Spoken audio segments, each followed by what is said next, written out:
À la fin des années 70 et au début des années 80, Liverpool, Nottingham Forest mais aussi Aston Villa ont permis à la première ligue de se hisser sur le toit de l'Europe. Une domination exceptionnelle qui vient juste après celle du Bayern Munich de Gerd Müller.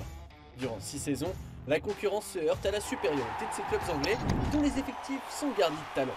Retour sur cette période marquante pour le football européen. Abonne-toi à Megafoot, le meilleur du foot en vidéo. Alors que l'Allemagne truste régulièrement les premières places européennes, en 1976-1977, une équipe écrase la concurrence tout au long de la saison. Il s'agit de Liverpool. Emmené par Kevin Keegan, considéré à l'époque comme l'un des meilleurs attaquants du monde, les Reds réussissent à conquérir un deuxième titre de champion d'Angleterre d'affilée.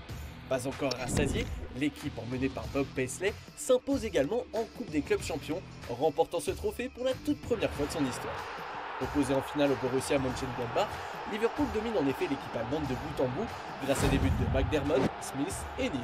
Un sacre prouve que le football anglais a de belles heures devant lui. La saison suivante le confirme. Bien qu'il passe à côté du titre de champion d'Angleterre, remporté par la très prometteuse équipe de Nottingham Forest, Liverpool ne laisse rien au hasard lors de son aventure européenne. Kevin Keegan parti, Bob Paisley fait des pieds et des mains pour faire venir l'Écossais Kenny Dalglish sur les bords de la Mersey. Plus gros transfert de l'époque, l'attaquant va réussir à porter les Reds tout au long de son premier exercice. Auteur de 31 buts en 62 matchs, il emmène derrière lui une équipe ultra talentueuse qui dispose sereinement du FC Bruges en finale de la Coupe des clubs champions. Liverpool est donc sacré pour la deuxième fois d'affilée. L'objectif désormais, une troisième victoire pour asseoir définitivement la suprématie du club du nord de l'Angleterre sur l'Europe.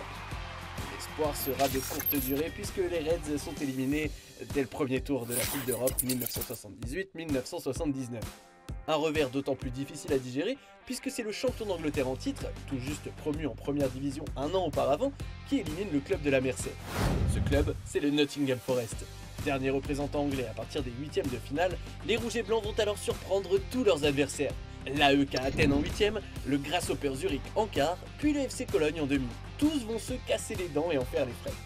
Ce parcours est le succès d'un coach arrivé 4 ans plus tôt, Brian Clough, un homme adulé en Angleterre, considéré à l'époque comme un entraîneur de génie. Avec une équipe composée à 100% de Britanniques, pour la plupart inconnus, Nottingham Forest s'impose en finale contre le FC Malmö.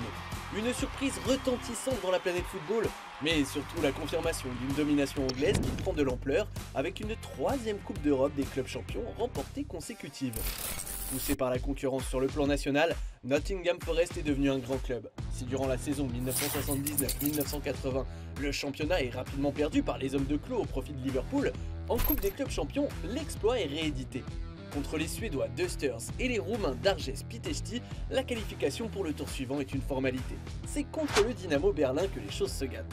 Défaits au match aller, les joueurs de Nottingham se réveillent au match retour, notamment grâce à un doublé de leur star, Trevor Francis, premier joueur anglais de l'histoire recruté pour plus d'1 million de livres. Après avoir éliminé l'Ajax en demi-finale, le club anglais doit terminer le travail face au grand Hambourg.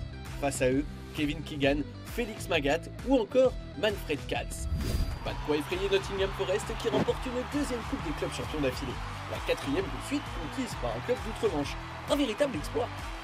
La saison suivante, Liverpool démarre sa reconquête européenne en recrutant de jeunes joueurs.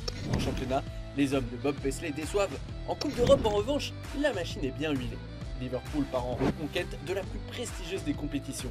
Grâce à un parcours sans difficulté, Dalglish et ses coéquipiers atteignent les demi-finales. En face, comme souvent, c'est une équipe allemande qui leur pose problème, le Bayern Munich. Une fois n'est pas coutume, le club anglais se qualifie malgré 2 matchs compliqués soldés par 2 matchs nuls. Kennedy, auteur du but à l'extérieur de la qualification en demi-finale, est aussi décisif en finale.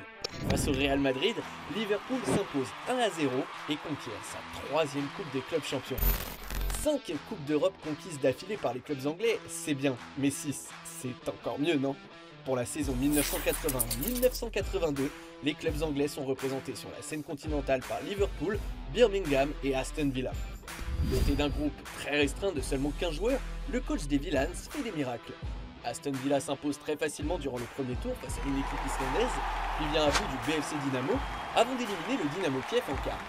En demi-finale, c'est le club belge d'Anderlecht qui subit la loi anglaise avant que le Bayern Munich, de nouveau finaliste, ne soit battu. Aston Villa est champion d'Europe à la surprise générale. l'hégémonie anglaise, elle, est à son paroxysme. Durant 6 années, les clubs anglais n'ont laissé aucun répit à leurs homologues européens. Liverpool, Nottingham Forest et Aston Villa ont dominé la planète football, malgré la forte concurrence existante à cette époque, notamment des clubs allemands. La plupart de ces victoires anglaises sont à mettre à l'actif de coachs charismatiques et de grands talents, mais aussi de joueurs inoubliables. Merci d'avoir regardé notre vidéo. Si tu as kiffé, n'hésite pas à parler de notre chaîne autour de toi, d'aimer, de partager. Ça nous aide énormément pour continuer de créer encore plus de contenu sur l'actu foot. A très vite pour une nouvelle vidéo. Ciao!